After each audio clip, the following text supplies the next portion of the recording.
हा उपक्रम राबवण्याच्या दृष्टीने विचार करतात, त्यासाठी आमच्या 2 मीटिंग झाल्या. एक ग्रामपंचायत स्तरावर मीटिंग झाली आणि पालकांबरोबर आमची मीटिंग झाली.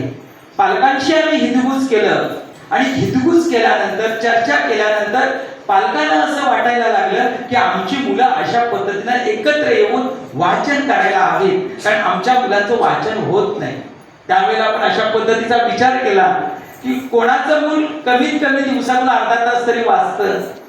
तर एकाही पालकांचा आणि एकाही विद्यार्थ्याचा हात वरती आलेला नाही आणि ही भयानक गोष्ट आहे. ही कदाचित आज आपल्याला जाणवत नसेल, ही कदाचित ही आपल्याला जाणवत नसेल, पण उद्या भविष्याचा वेध घेताना आपल्याला ही निश्चित गोष्ट जाणवणार आहे. म्हणून वाचन खूप महत्त्वाचं आहे. वाचन संस्कृती उभी करणे